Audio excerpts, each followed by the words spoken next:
Colton Herta control this start. We're ready to go. It's two of the younger drivers in IndyCar on the front row. And it's time to go racing in St. Petersburg, Florida. Green is the call. Who gets the jump? Look at Newgarden on the inside. He's getting forceful. Bourdais goes the outside. Harvey swings wide in that pink car.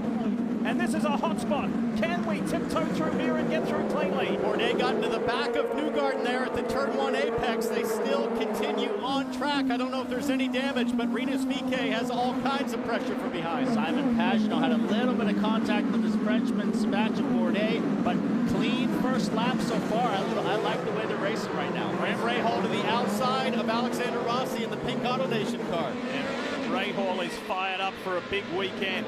He was pleased with the effort at Barber a week ago, but wants more points right here, right now at St. Pete. Mad scramble at the front. Herta and Harvey, exactly how they started. Newgarden, Pagenaud, Bourdais, and then Rinus VeeKay. Guy who got shuffled back is Pato O'Ward. He went from 6th down to about 7th or 8th, so he lost out on the start. Will Power making positions already. Sneaking by Ed Jones there. So we got a run right here. Reds versus blacks. We'll see if Simon can hold off right here, but he's got a little bit of gap there. Must have used a little bit of push to pass. Pagenaud's car got hit in the right rear. The team looked at it as he went around course, and they radioed back to him that it looks okay. Simon radioed this. Something is building here. You just get that feeling. VeeKay, Rahal is racing. Rahal and Rossi have been the biggest movers in the early phase of this race. Alexander Rossi up 3 positions. This man here, Graham Rahal, up 2.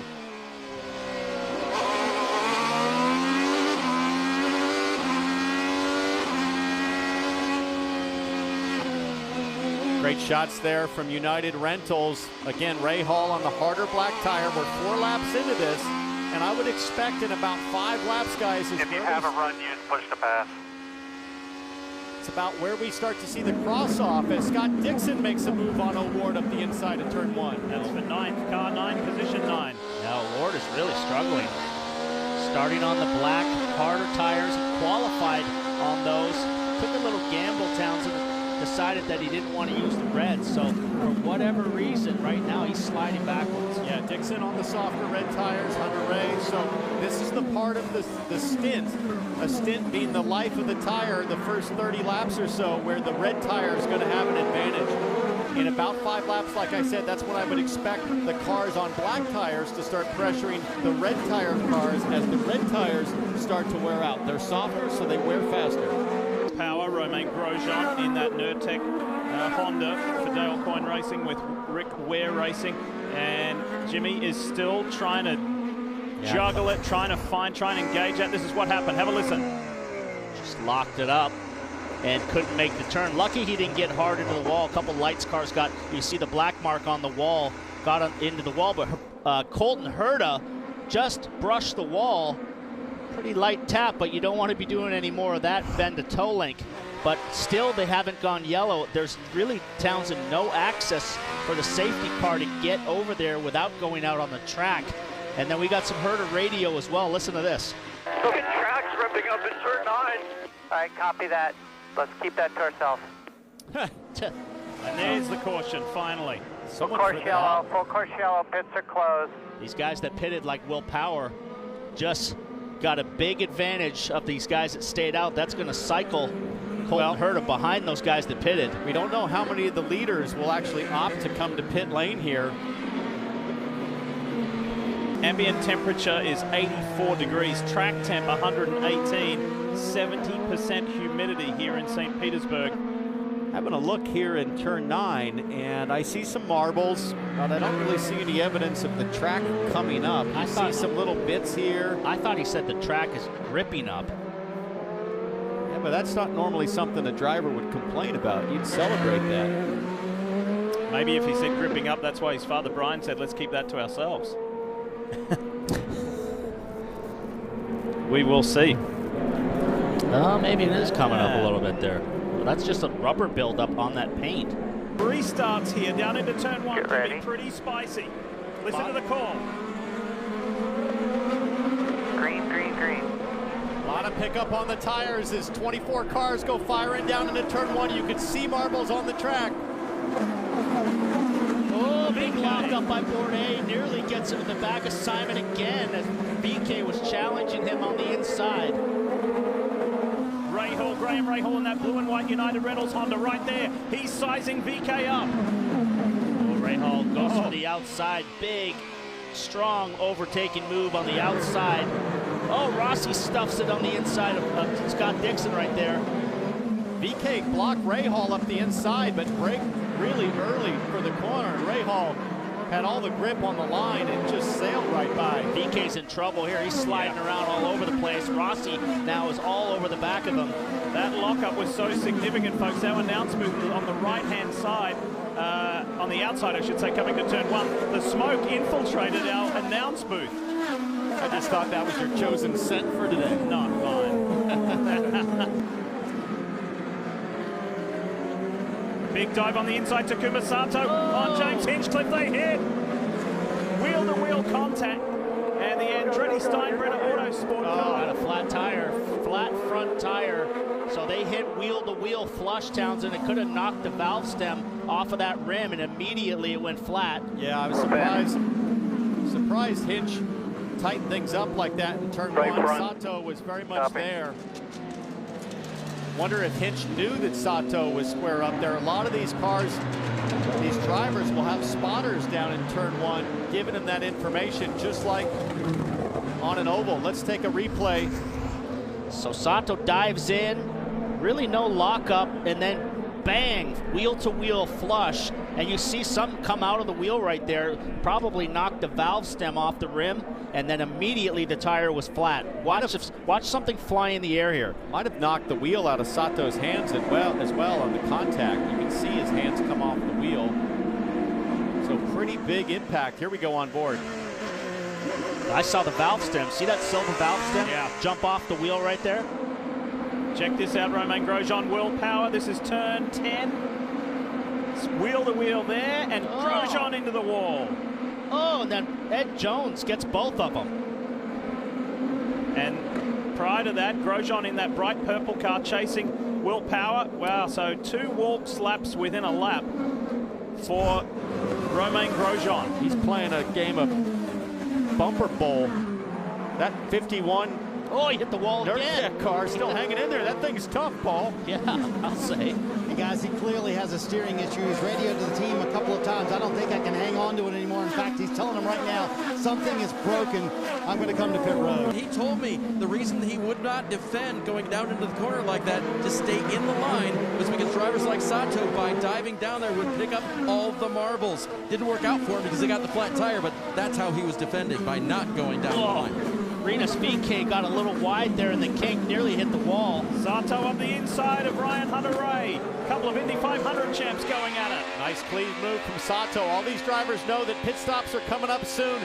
This is where the red tires are disadvantaged, and if you're on the harder black tire, you've got to make something happen right now, as these red tire cars are really struggling for balance. Rossi just passed VK in the fast chicane. VK now is in deep trouble with the tires. Dixon looking down the inside. Watch this replay with Rossi here. This pass was insane. Oh, VK with the fade.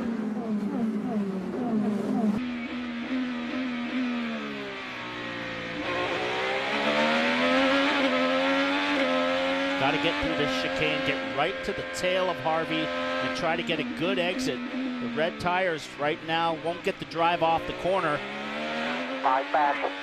Harvey doesn't pit. There you see Pagano, the 2 green lights Push on to the pass. steering wheel. Push to pass is on. Yeah, he ran out of gear, Townsend. It hit the limiter there. So the gearing right now on the push to pass is a little bit too short to be able to pull alongside. He hit the limiter in top gear. There's a big headwind coming down the front straightaway, so tough to guess what that head speed, that airspeed is going to be with a shifting and variable wind speed. Jack Harvey hangs on. I gotta think they're going to bring that number 60 car to pit lane real soon. This was earlier. Takuma Sato on the left, on the 30, the 21 VK Pato Award in the 5. Marcus Ericsson has a front row view of all of that. Ed Jones goes right on the inside of Scott McLaughlin. Got 2 outside, 2 outside, 2 outside, 2 outside, 2 outside. You're good, you're good, you're good. Go, go, go, go. Good job. And then this was that pass for Josef Newgarden on Jack Harvey for second. The Hitachi Chevrolet squeezes up the inside of the Meyer Shank Honda. Harvey does a good job to hold him tight, but just now Pagano has a run into turn 1. Nope. Doesn't have enough top speed in the car, and the gear ratio in 6th is a little bit short, and he can't complete the pass on the straightaway on the push to pass. But Townsend, you can't keep using that every lap and use it all up. Coming your way, Dave.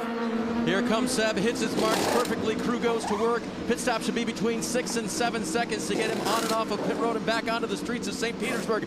Big wing adjustment for Bourdais as he gets it fueled up. Great, terrific first stint for Jack Harvey. He leads his pit stall as well. Got those red tires off, and they did an outstanding job kind of pacing everybody there. Yes, they were holding up the field a little bit, but now they're done with the reds for the day, primary tires for the rest of the day. Josef Newgarden right now is clawing the lead away from Colton Herta. He's got it down to 1.7. He is flying right now. Herta still out there on the reds. Newgarden on blacks, closing the gap in a hurry. That was Rinus VK, I believe. Remember that battle between VK and Award. Award out of the pits, but VK beats him on the over-under. Marty, here comes the leader. Here comes the leader, Colton Herta. This was their goal, Townsend, to make it to lap 34 on pit road. You see him, followed by Josef Newgarden. So 1 and 2 on pit road together. And we'll have to watch this blend. For Colton Herta, it's going to be sticker, primary tires, and also the same call for Josef Newgarden. That means on the next stop, Newgarden must have those red tires. And let's watch this blend. It's always tough here at St. Pete. That was sketchy. Yeah. He was rolled away a little bit before the fueler was unplugged. Had the wheels turned, ready for a quick exit. Good work, Andretti Autosport. It was Andretti versus Team Penske, and Herta was able to stay ahead of Josef Got a pit on this lap. Got a pit on this lap. He was battling, Pagano was battling with Bourdais as Rossi's in the box. Just imagine the discipline for Pagano and Rossi sitting in that traffic the entire time, waiting patiently, saving all the fuel they could because they wanted to go further right here to lap 36. It should give them advantage. We'll watch for this blend to see how much of an advantage it gives them. Pagano in front of Harvey. Rossi had a slow stop. The inside rear tire had a bit of an issue, and here comes Graham Rahal. Hot tires, cold tires, and then big contact in the corner. Rossi just turned in on Graham. Flat tire. Right front flat tire for Rossi. Again, wheel to wheel, knocked the valve stem off the wheel, and Rossi now has a flat, and he's stalled. And his right rear brake caliper is on fire. You can see the flames there. So this is one of our stories from the top of the show. Drivers who needed to have a good race here in St. Pete. Alexander Rossi was one of those, and it's gone away from him. Again, it won't go in reverse. You got to be so careful. You got to calm down and not rev the motor up. When you put it in reverse, you don't want to be spinning the motor up. The car won't go into gear like that. And look at the brakes, so hot and on fire. That'll go out as long as Rossi can get moving again. It needs airflow to put out the flames. There he goes.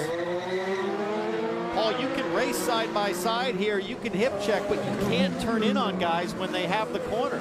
Especially when you know that they're on hot tires. And you got to be careful on a flat tire here, not trying to go too fast and end up in the wall. But I mean, he had a bit of a slow stop, and because of that, he knew he had to hustle on the outlap. Graham Rahal saw the opportunity, and rightly so, went down the inside. And Rossi turned in on him, and it was bang, wheel-to-wheel contact, and it knocked the valve stem off the rim. Struggling, trying to get that car back home. There was one driver who had not pitted when that happened, and that was Alex Palou. You may have noticed the NTT data Honda dove for pit lane car number 10. Yeah, this car doesn't turn. Copy that, we saw that.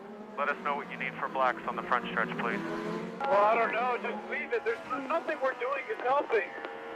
You can hear the frustration in Pato Award's voice. Also, Townsend, he has said they've had an overboost issue several times. So kind of walk us through what an overboost issue and what you can do behind the wheel to resolve that. Yeah, there's a sensor that governs the boost pressure with the motor, and sometimes that boost can go over the limit, and effectively the governor kicks in and knocks your power down for a few seconds and can hurt your straightaway speed as Pato comes to pit lane, locks up just a little bit.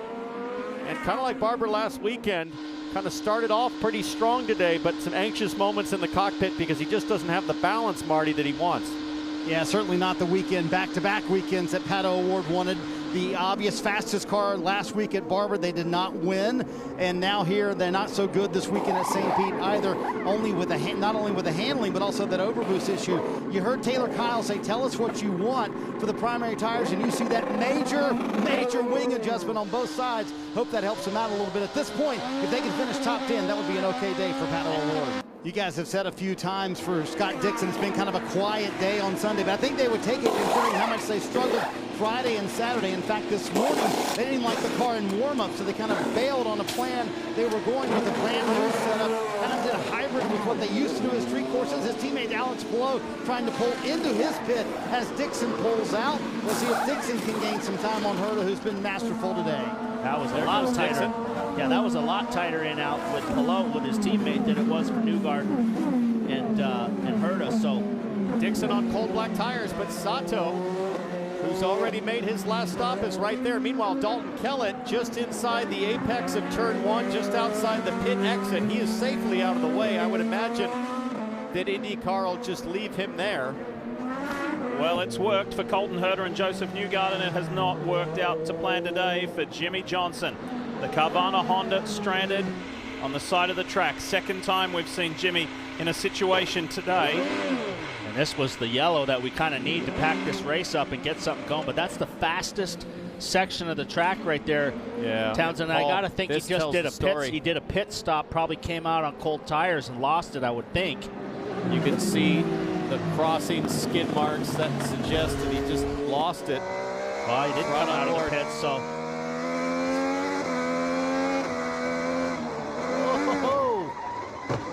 Hit the nose, so broken front wing, hit the rear of the car as well. I mean, that section of the track is so fast and it's so slick offline. If you just drop a wheel 1 inch too far into those marbles back there, you are going for a ride. And we're ready to go again. It's time to bring the action here in St. Pete. Green. Ready, green. Here we go. Newgarden has to attack right now. He's got to use the extra grip that he's got with these reds. He's going to have a little look, but he wasn't close enough. Pagenaud right there on the back of Newgarden. Oh, big sideways moment there on cold tires. I think the advantage is on the reds right now on this restart. Restarting on blacks here, it can historically be very difficult. So to your point, Paul, this is Newgarden's chance. You can see how close he's able to follow Herta. Just a little bit more extra grip on these tires for a couple laps. He's got to utilize it and make the move if he can. Remember, Newgarden going for 3 in a row. Shaping up right now to be a two-man race here. Maybe Pagenaud can make something happen. 21 to go. Good job. These guys work each other hard, Dave, and wear these tires out. What I was wondering is if that was what Pagenaud was thinking. I couldn't attack on the opening laps after the resumption of the race. I'll just save them a little, but he can't let him get too far away. No, he's just got to keep the pressure on, and just when you apply pressure and make the guy look in his mirrors, you hope that he just misses an entry or locks a brake and runs a little bit wide. And right now, the track at this stage of the race, Townsend, it's treacherous if you miss the line. It is, but you can see from that beautiful helicopter shot just how well Colton Herta's car is exiting the corners. And just remember, Colton opened up about a 10-second lead before the yellow, and now we've got the 18 Sealmaster car of Ed Jones sideways and blocking the track, and Josef Newgarden and Simon Pagenaud are going to get another shot at Herta. The yellow's out. Ed Jones in his return year to the NTT IndyCar Series, driving for Dale Coyne Racing with Vasser Sullivan. What has happened to Ed? It's over in turn 4. Was there contact? We're about to find out. Take a look at the right-hand side of the picture here. And this is Ed Jones, whoop, into the back of Pato O'Ward. So maybe that's where the frustration began. Ryan Hunter-Ray has a good look at it here. And then just 3 corners later. Can only imagine that maybe is there a chance he damaged the brake line with the first contact, because sort of 2 pretty over-the-top moves there, Paul, 2 corners in a row. Needs a little bit of coaching on the chrome horn technique. Didn't work very well. So I think he just ran it in a little bit too hard both times, and just making mistakes. It's hot, it's slippery. We're coming down to the end of the race. These guys are getting wore out. Racing again. Green Okay, get flag is ready. at the ready. This Get first ready. turn is going to be the spot. Green, green, green.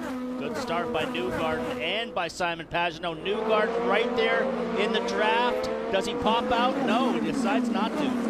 A couple of cars side by side, two teammates, Will Power and Scott McLaughlin. Power squeezes through. McLaughlin's going to have the line. He lets him get it. Oh, that was a lot of respect out of McLaughlin. That's good, clean racing right there. That's what I like to see. That's for a spot in the top 10. Here comes Sebastian Bourdais on Marcus Ericsson. There in the blue and orange car, the Views Chevrolet. That's Felix Rosenquist. Haven't seen a lot of Felix in this race today. He's now putting pressure on McLaughlin, and the Barber winner, Alex Palou, in that bright blue NTT Data.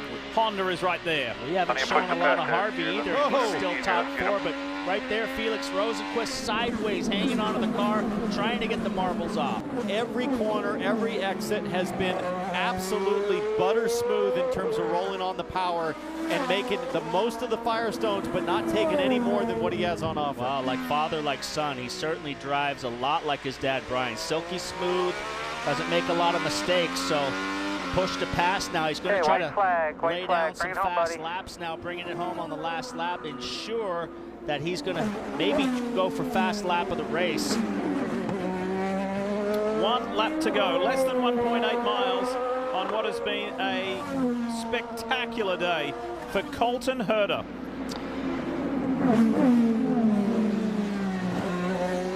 Goes through the tight section of the track here, Lee. Nothing but concrete around you, but he's got such a nice gap, and once again, smooth, deliberate. Oh, maybe that's a little bit for show. That's the most we've seen all day. I think he's on push to pass again. He's only a 10th off the fastest lap of the race, so I think he's going to try to go for that too and really put a cap on the weekend. What a day. What a day. He told us a week ago, just get me to St. Pete. I want to get out of here now after that opening lap crash at Barber. Well, he has come back. He has responded emphatically. Colton Herta will win his very first street course race. Colton Herta at the Firestone Grand Prix of St. Pete. Checkered flag. P1, baby. Good job. Mario Andretti there to congratulate Brian. So the father and son now have 4 career victories together. He just asked permission to do donuts. He did, Townsend. He said, am I allowed to do donuts or not? And Brian said, of course, have at it. And he's mastered the donuts as well. Look at that perfect right front tire locked up. Perfect donuts right there as well. Hi, I'm Kyle Petty. Thanks for watching. Make sure to hit subscribe for the latest NASCAR news and highlights.